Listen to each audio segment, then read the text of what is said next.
Hey, Lifer Nation, it's the weekend. Team Heron loves weekends because our family gets to slow down, come back together, and we love to eat. Lots of conversations happen when you're eating together. Sometimes on the weekend, we want to give mom a break from having to cook for a family of 7, so we'll go out to eat. When you take your family out to eat, you have options. Option A is Taco Bell. And for some of you, that sounds like a blast. Let's go to Taco Bell. And for others of you, you're like, I'll go to Taco Bell and later in the day, I'm gonna have some sort of blast and it won't be pretty. Your second option, and I would argue your better option, is to take the family to Culver's. Team Heron loves Culver's. Seriously, if you go up to 3-year-old Levi or 6-year-old Seth and ask them, hey, we can get pizza, we can get Chinese, what kind of food do you want? They will always say, Culver's! And the reason is, when you get the kids' meal at Culver's, you get a free ice cream for dessert with toppings. And there's nothing better as a kid than to have loads of sugar, right? So we enjoy going to Culver's, but Amber and I enjoy talking with our kids over meals and even making some memories at Culver's. And you know, there's something spiritual about sharing a meal, breaking bread together. And that's exactly where we find the earliest Christ followers in Acts chapter 2. They are doing life together, exploring the scriptures, cutting it up, laughing, eating Doritos, and praying for one another.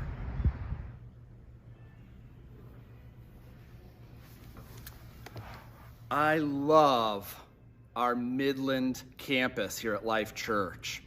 Every Sunday, we gather here at Midland Center for the Arts. Beautiful theater seating right here in the heart of Dow country. And you know, that was part of the rhythm of the earliest Christ followers. When they weren't gathering together in people's homes to do life in small groups, every Sunday morning, the day of the resurrection, they would gather in Solomon's portico, partly because the Hebrews had already worshiped on the Sabbath, which is Saturday. So they didn't have a need for Solomon's portico on Sunday mornings, but also gathering every Sunday for worship and sitting under the Word and inviting friends and neighbors to discover this new way of living, the way of Jesus. It was just part of their spiritual DNA.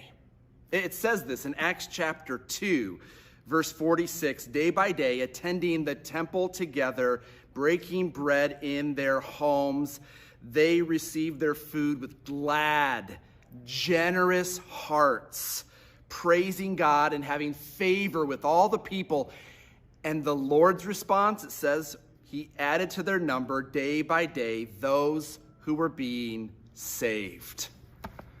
Wow. That's what church could be and should be in our post-pandemic lives. We have the chance to build something beautiful, an organic, messy movement of changed lives here in Midland and in Saginaw, a movement that we call Life Church. Now, here's what's interesting to me as I look at the earliest Christ followers in Acts.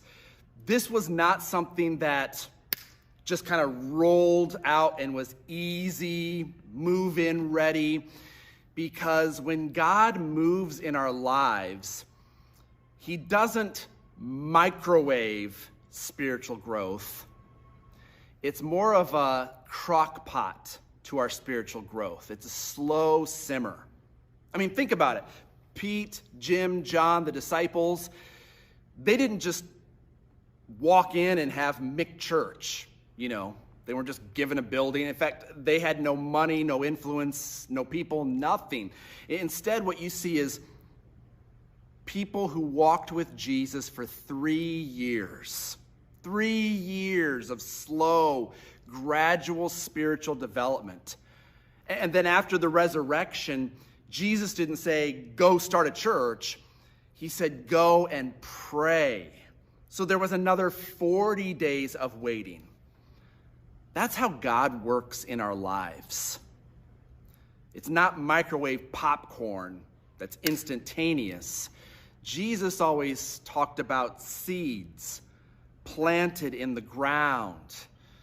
And when it's cultivated with the right light and water, slowly healthy things grow. So what we're seeing in Acts 2, Acts 3, and Acts 4 today is the culmination. This is the fruit that has come as a result of 3 years of walking with Christ, and then another 40 days bathing things in prayer. It reminds me of starting Life Church, what began as a seed, a dream in the fall of 2011. I mean, there was just 5 of us, me, my wife, and the Trinity, and sometimes the Trinity didn't show up. There was sending out fundraising letters for a church that didn't exist. And then after many months in 2012, we began having monthly informational meetings, just trying to even gather a core group to believe in this vision of inspiring people to follow Jesus. After almost a year, we finally had enough money in the bank to rent space. Woo! Good morning, Life Church. How are you? Oh, that's sad. Come on, won't you stand with us?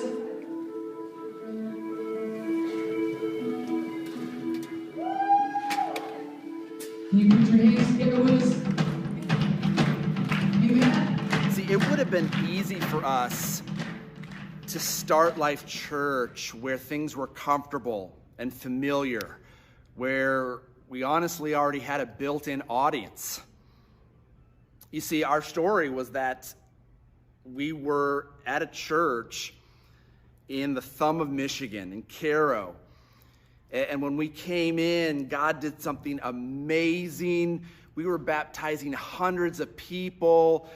People were coming to Christ. We were having to add staff, add services in the middle of a cornfield. And then while I was on medical leave for back surgery, a couple of old-timers who just didn't understand all the new people coming into church and changing things. There's cigarette butts in the parking lot. There's people with tattoos in our church. Well, they seized the opportunity of me being away, recuperating from back surgery, to seize the church, to hijack the vision. And so it would have been easy after the season of prayer and a season of healing and getting fresh vision from the Lord. It would have been so easy a year, 2 years later to start Life Church in Cairo, to just kind of steal their people and to feed into this audience. But here's the thing. In the Old Testament, when David is on the run from crazy King Saul, there's a moment where David sneaks up on Saul in a cave. And David could have gotten rid of his problem. All the stress, all the depression, all the heartache being caused by King Saul. Well, King Saul had his back to David in the cave, and David could have whacked him, but he didn't.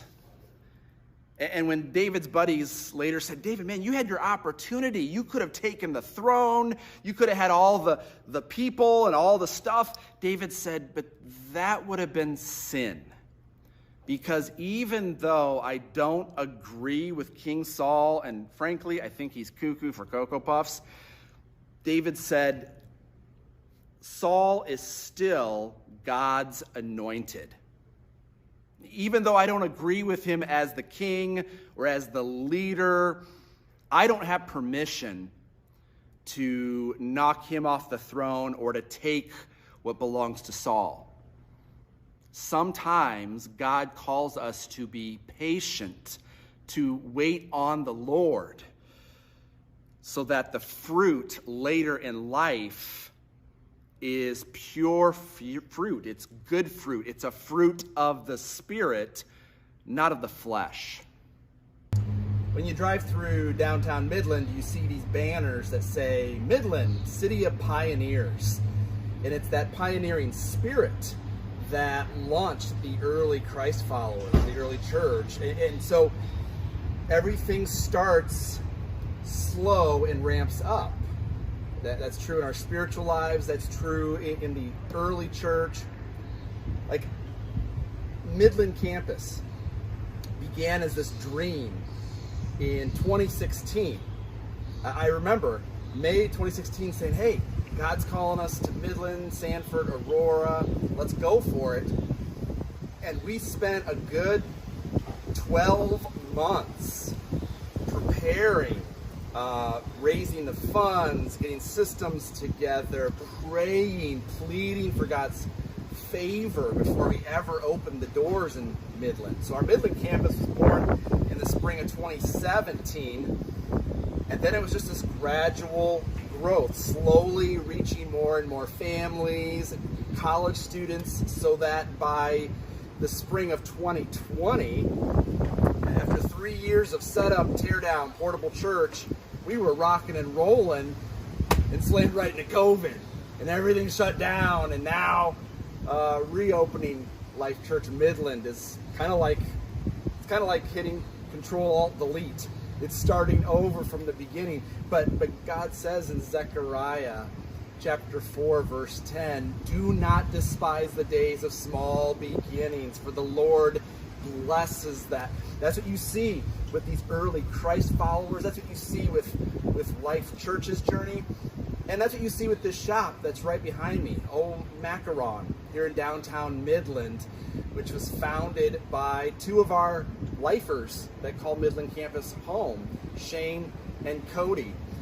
They didn't just open their doors at a shop one day and become this popular thing. It was a slow and steady growth. It began with the shutdown from COVID, and Cody finishing up her degree, but having a lot of time on her hands. So she literally just had this passion for making macarons at her house, in her kitchen, brought them to the Midland Farmers Market, and sold out. And that's just mind-blowing, to work Monday through Friday to make these tasty delights, and then they sell out so quickly on a Saturday. Soon they had to rent space from a baker because they needed more space. They were slowly growing. And then just recently they opened their doors on their own facility here in downtown Midland. They've been selling out on Saturdays, so now they're adding more hours because there's more demand. God will take a small seed planted in faith and grow something beautiful in our lives and through the local church. So that was the heartbeat in Acts chapter 2. And it says in Acts chapter 3, verse 1, now one day Peter and John were going up to the temple at the hour of prayer, and they see a man who's sitting at the gate of the temple. He can't walk, and the guy is asking for handouts. And it says in Acts 3, verse 4, Peter directed his gaze at him, as did John. And he said to the man, look at us. Peter said, I have no silver or gold, but what I do have I give to you. In the name of Jesus Christ of Nazareth, stand up and walk.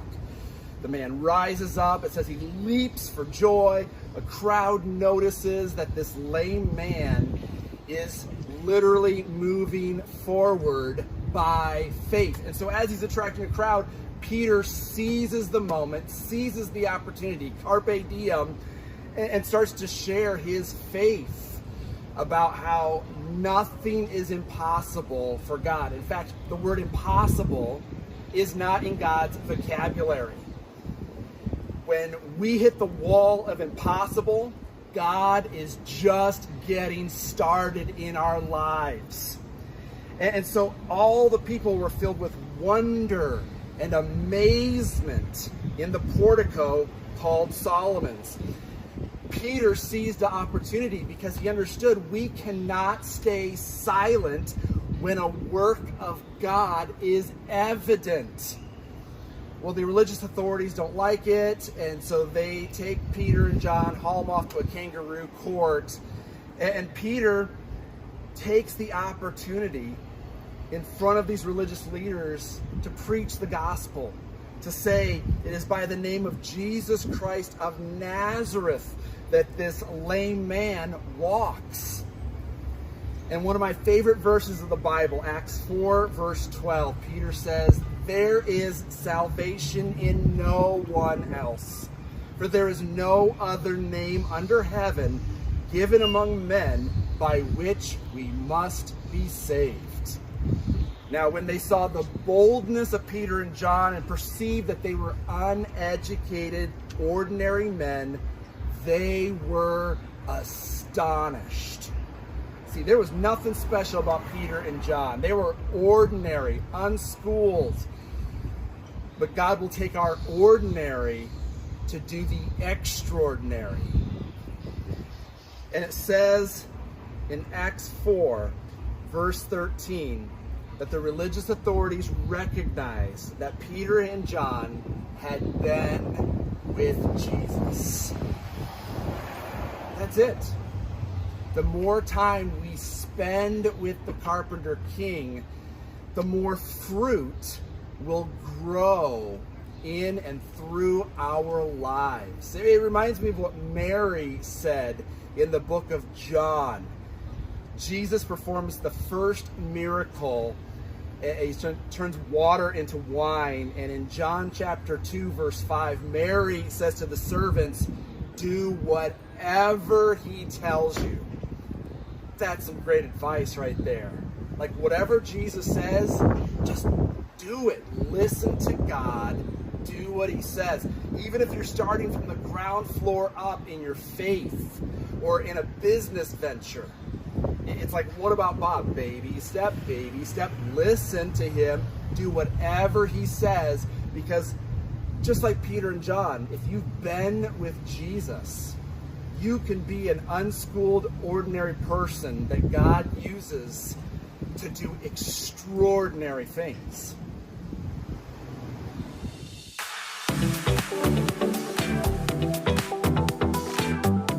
As we come to a close, now is your opportunity to partner with what God is doing here at Life Church. Now, those of you who are here and are guests for the first time, please leave your wallet in your pocket. We are not after your money, but we would still love for you to go to connecttolifechurch.com and fill out that connection card. Those of you who are wanting to financially support what God is doing here, you can do so in many ways. You can do it on Venmo, you can do it at lifechurchgive.com, or for those of you who are on site, we have baskets that are available that you can drop your offering and your tithes as you walk out the door. We really appreciate you supporting what's going on here and allowing us to seize the moment just like Peter and continue to share Jesus with those that God puts in our path.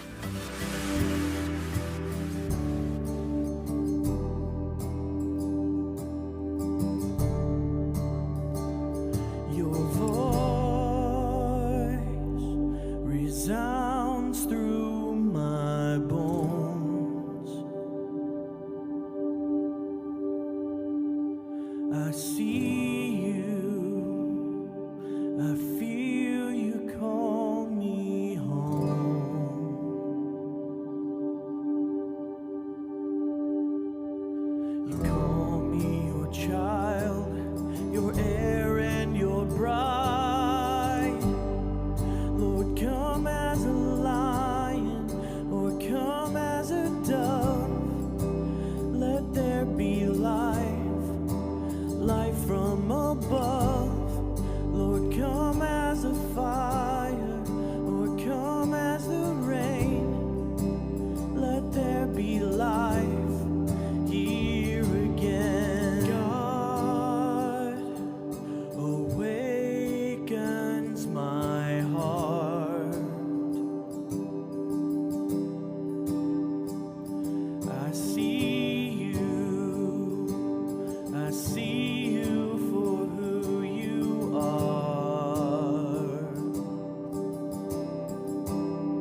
child, your heir and your bride. Lord, come as a lion or come as a dove.